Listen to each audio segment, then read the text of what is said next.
Yeah, deliberative democracy. There's a little pun here. Deliberate democracy, better outcomes for people and planet. Um, so, okay, yeah. So, what are we going to talk about? Deliberative democracy. What is that?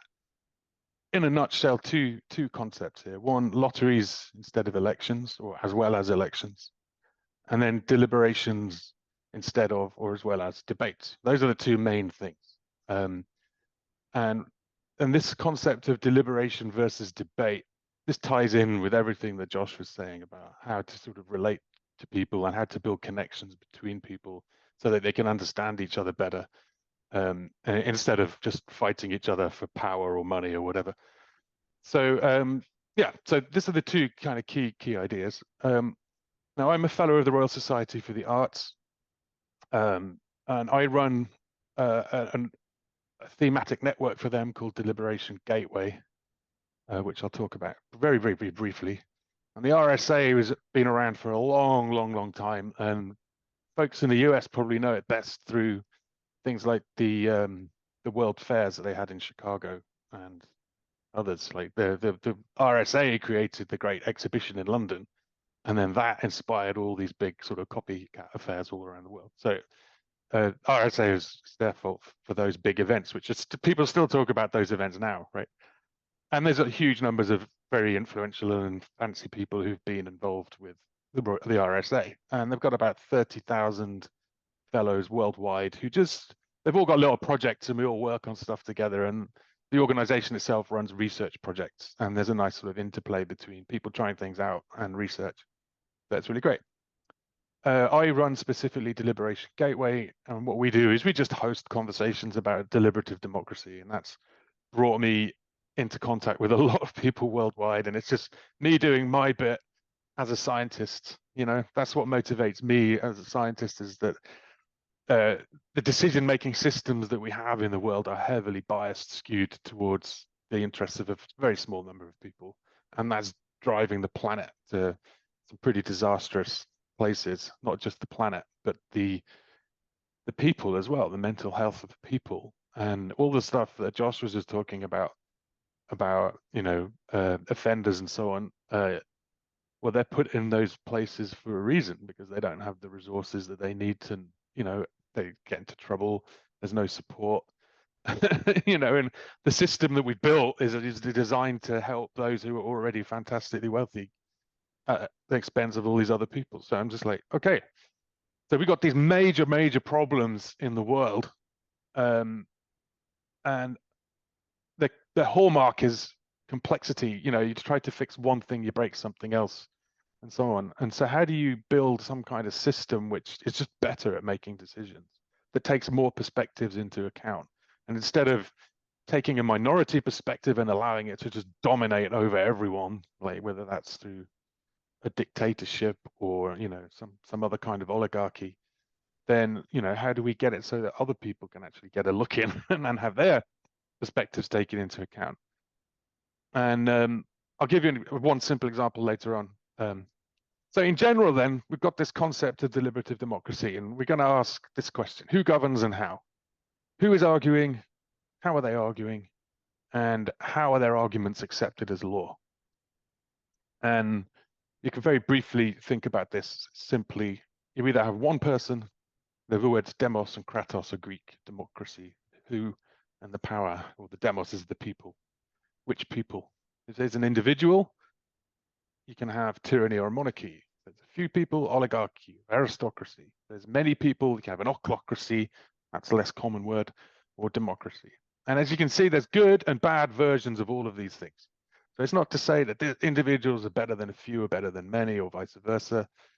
There's good and bad examples of all of these kinds of governmental systems. And so the question is, how do you get to something that's good, that has the best outcomes for the most people, and that's what we're hopefully aiming for down here, is democracy. In fact, the ancient Greeks, they ran some democracy. They ran the world's first democracy. In my longer talk, I talk a lot more about the ancient Greek history. It's really interesting, but to cut a long story short, they used lotteries. And this is what you're seeing here is a fragment of a device called a cleriterion, where people would have dog tags and they'd insert their dog tags into these slots. And then a bunch of colored marbles would come down the side, and you would two white marbles would be interspersed randomly with all the black ones, and whichever rows the white marbles corresponded to would be the ones that were selected for. Right, you go and make a decision, and we'll go with what you say. Okay, so this was the claritarian, and Aristotle, who was around at this time, made this observation that is accepted as democratic. Public offices are allocated by lot and oligarchic when they are filled by election. And elections themselves lead you to oligarchies by design. This is the function that the founding fathers understood, and that's what the founding fathers wanted. They wanted to have a natural aristocracy that ruled over the United States. They didn't really want to have a democracy because they were afraid of mob rule, quite wisely. Mob rule is not pretty.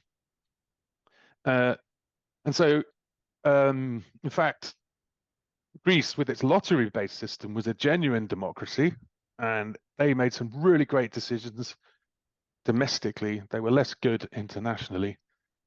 They caused a lot of wars, but internally their economic growth was fantastic, and they had this democratic approach, which is what enabled it. They had the highest population density in cities, population density that wasn't seen again until the 17th century.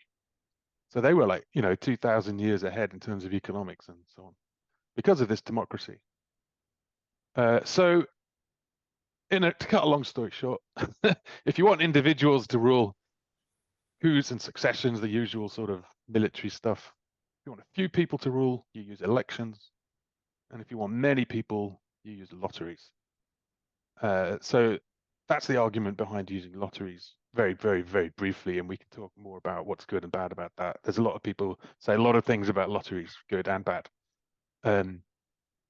So the big question then is, how do you avoid mob rule if you're using lotteries? How do we avoid this bad version of mob rule, which is what the founding fathers were afraid of?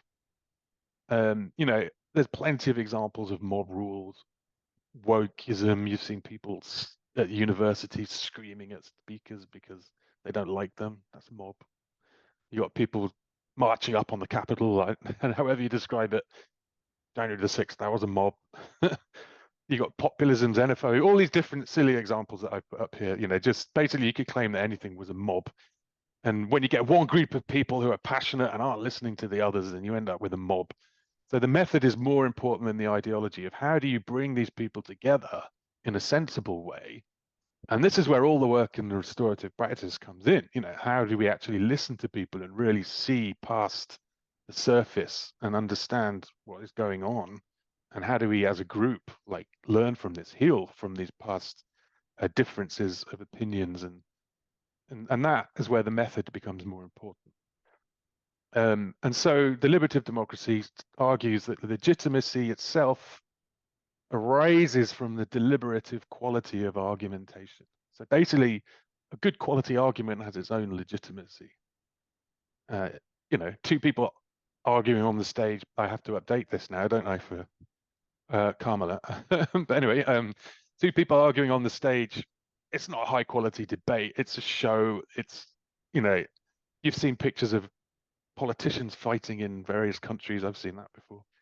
Or we could, and there's a kind of sliding spectrum from straight up combat through to these kind of ad hominem attacks and so on that just aren't good conversations. They're not good.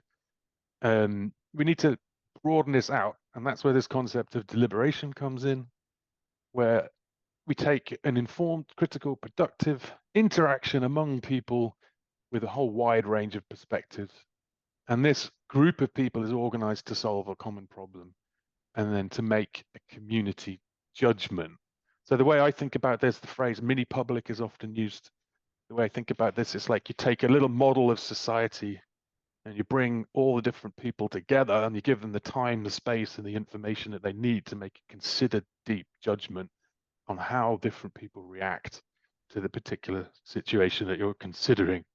And it's like a whole model of society. So whatever that group decides, it's going to have some correlation with what the wider population would decide.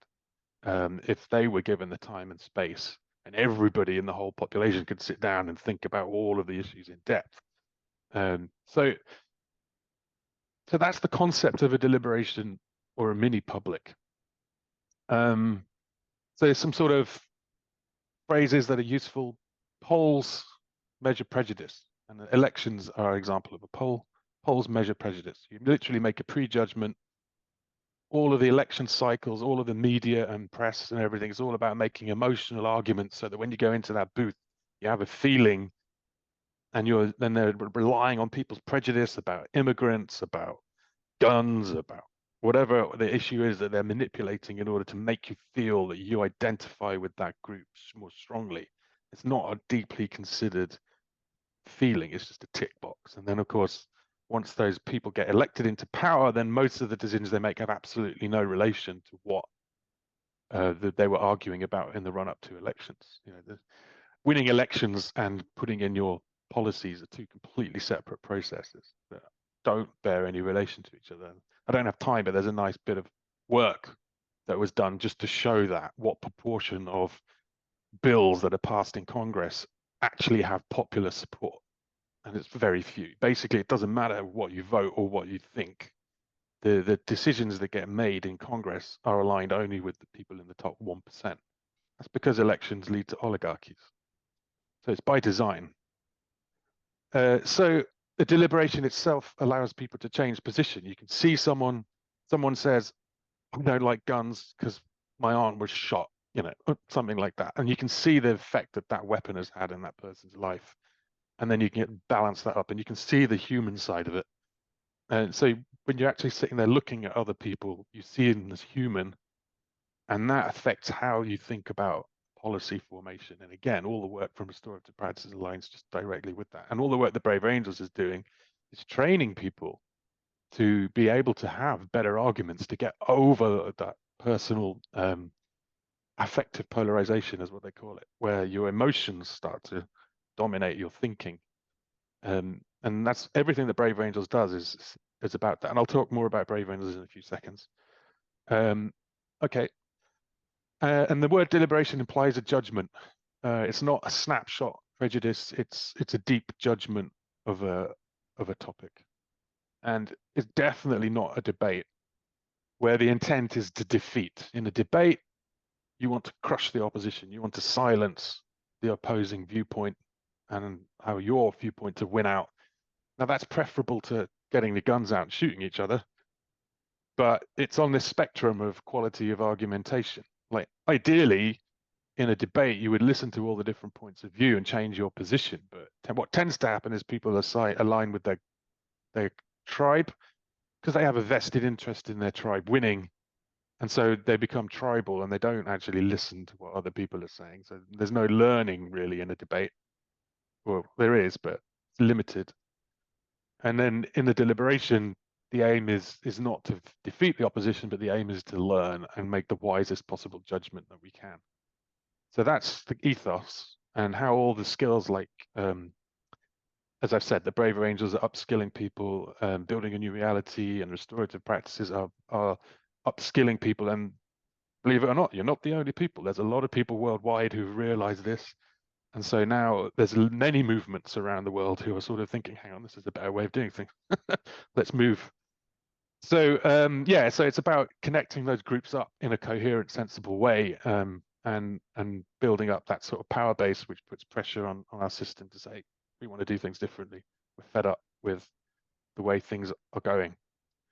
So we've covered those two. Who is arguing? How are they arguing? How are arguments accepted as law? I've said like the quality of the argument gives rise to legitimacy. And really it comes down just to like what processes we put in place where we can use these kinds of techniques. Superficially, these two rooms are very similar. Like, it doesn't require much of a change. Right? It's just a groups of tables and people, and and then people on the top table. It's got the same screens and the same lights and the same infrastructure. All we've done here is just shift the tables to change the focus away from these people telling these people what to think to us actually talking to each other, and then us telling them what we think. So it's really just comes down to making some small changes in process, which then improves the outcomes for a broader range of people. So really not that hard. So where does Braver Angels come into it? I've already talked a little bit about Braver Angels. I love this organization, and I'm straight up going to be very honest with you. I joined because I knew there was a large group of people who might be open to this idea of deliberative democracy. And so I'll join in and see if I can parachute that idea in there. But actually, it's a lot of fun, and I've met a lot of people doing it.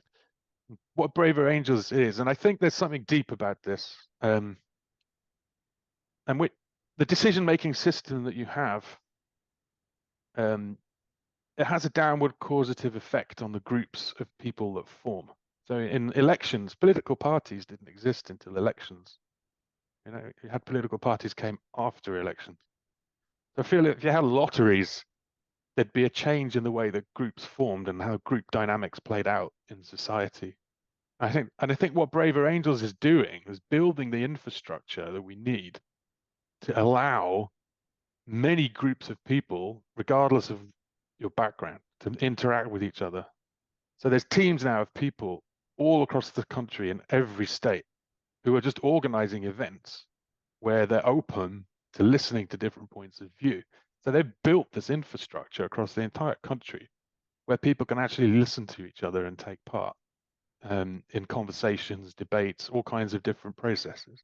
And it's really only a hop and a jump from there to start putting lotteries and into places and having conversations. So this is like the summary of the ethos for Braver Angels for me. And they use I asked an AI to produce a picture of a deliberative forum in the future based on Greek, with some Greek themes, and it came up with this image for me. You know, imagine like a future where we're all actually listening to each other and making awesome decisions. You know, what does it look like? And Braver Angels has got this kind of, it's like their sort of mantra. You can read that, you know, we state of you. Just this is what they'll put in front of every meeting, every conversation. And there people are starting to value people who have different points of view to themselves and realizing that really we're all just two sides of the same coin. We can't disentangle from each other. So the best decisions can only come when we start to listen and learn. So neither side is trying to dominate the other, trying to tell them what's what. They're there to listen and understand the other side better, so we can understand how to make that group happy and ourselves happy and build more of consensus. And in situations where you can't reach a consensus in a deliberation, then you can just revert back to where we are right now, which is just voting. So it's about making the best possible decisions where we can. You know, conflict will never go away, but how you deal with that conflict can change. So that's pretty interesting. So is this for real? What's happening around the world? Well, there's a great resource called the participedia.net, which has something like 2,000 different case studies all around the world of different sort of deliberative or novel, innovative approaches to making decisions. So this is a global, worldwide phenomenon that's beginning to transform the way countries are making decisions. In Europe, they have European-wide deliberations with something like 17 or 18 different languages. Can you imagine that? So here's just a little fancy little thing. What's happening in the United States? There's a lot of good ones in the US. A new one that I'll talk very briefly about is homelessness in Bend in Oregon. Yeah, I'm nearly, by the way, I think I'm just about out of time. So this is perfect, really. There's lots of things happening in the US and worldwide, and we can talk more about those. Some countries have even managed to achieve constitutional change by getting supermajority in a referendum.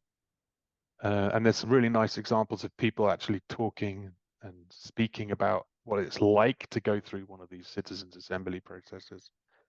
And there's all kinds of organizations in the US, including Building a New Reality, who are actually doing things. So this is just a bit of situational awareness for you that there's plenty of things going on. I'm happy to share these slides so if people want to, they can take this away. And of course, there's adjacent organizations. Braver Network is the Braver Angels sort of outreach group, and they're sort of building a network of people. They've got a manager and a bit of infrastructure there to help connect people. And of course, there's all these other existing institutions, which, you know, we're reaching out to through Braver Angels and through the deliberative democracy. So I'll leave that there for now. That's just a snapshot introduction to deliberative democracy, and I'm happy to answer any questions, and we can have a little chat Yeah, about if anything. somebody, we got a few, 3 minutes in this first part. If anybody has a quick question, just shout it out. Go ahead, Jeff. Could you say more about which skills are emphasized in what you call upskilling? Which skills are emphasized in upscaling? Upskilling. I thought you Upskilling. said. Oh, upskilling. Sorry. Yeah, sure. So, well, there's a number of different skills. Facilitation skills, for example. Braver Angels needs a lot of facilitators. Also, the main thing is what Braver Angels calls depolarizing within. It's actually a sort of self-reflection, a self kind of actualization type process where people are listening, realizing and being aware of their own reaction to what other people are saying, and realizing that their own reaction has a key part to play in the continued, you know, I mean, this won't be a surprise to anybody here, right? You know, and so it's about understanding and realizing your own involvement in causing the polarization, and then being open-minded, using that once you've got it to listen to other people. So active listening is another skill that Braver Angels emphasizes. So those are the three main ones. So that depolarizing within, that active listening to others, testing your understanding, listening, you know, with intent to understand, not, you know, trying to figure out what I'm going to say next while they're speaking, you know, that kind of thing. And then facilitation skills as well. And in fact, Braver Angels offers a lot of training for different purposes, like organizational skills, running events, marketing and communication, practical skills like that, but also the sort of the more soft skills, which is probably more relevant here. So yeah, that's a handful of the skills that they're teaching. Yeah. Thank you.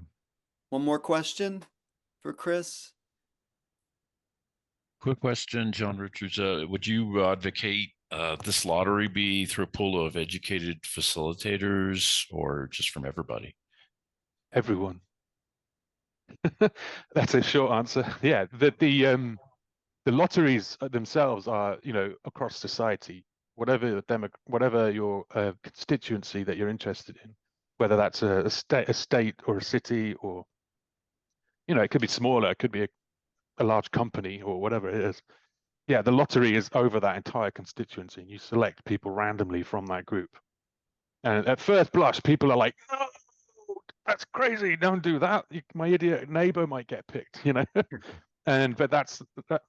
In fact, the example that I mentioned that I was going to talk about, which is very relevant here, there's a mini public called a deliberative poll, run by James Fishkin from Stanford, and many of you will have heard of these. But he tells his story about how a criminal was picked one time, like a crook, like someone who had a record, was picked, and they're in this poll. And normally you wouldn't want to have like an unsavory character in your cohort, but it turns out that one person in a cohort of like a few hundred is not going to dominate that proceeding.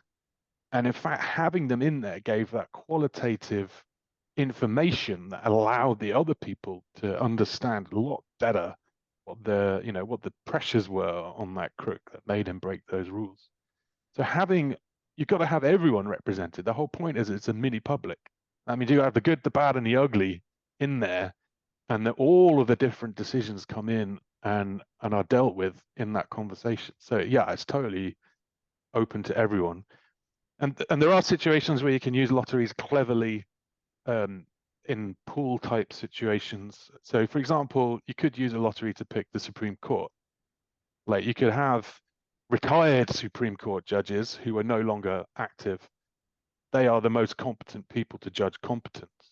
And they could admit people into the pool, say, yes, you're competent, you're not, pass some kind of exam or test or interview. And then you can build up a pool of judges, any one of whom is qualified to be on the Supreme Court. And then there might be 100 people in the US. And then you say, okay, now we're just going to pick randomly a lottery for each case, kind of like the jury. And you say, okay, well, let's just, and you can stratify the selection as well if you want to. Some people don't like this because it brings identity politics into an otherwise pure concept, but you can stratify cohorts so that you get, 50% men, 50% women, 50% young, old, black, gay, straight, whatever. You can have whatever characteristics in your cohort that you want. And that works better when you're selecting from a broader population. But in principle, you could then, always say there's always going to be 1/3 Democrat, 1/3 Republican, 1/3 independents on the Supreme Court, if you wanted to. And then it would always just be balanced, and then, but it'd be picked randomly per case. That's just one example. There are clever ways of using lotteries. Yeah. So I can go on at length about different ways of using lotteries. Well, Chris, this Yeah. is wonderful. So I think Yeah. we should pause here. Yeah. Yeah. All right. Thank you.